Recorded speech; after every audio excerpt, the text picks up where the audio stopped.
It's Monday afternoon, 6th of September, back at Vernon Road.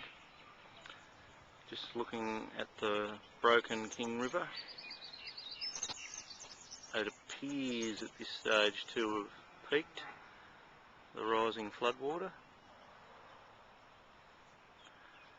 Well, hopefully it's peaked anyway, so we'll just see what happens.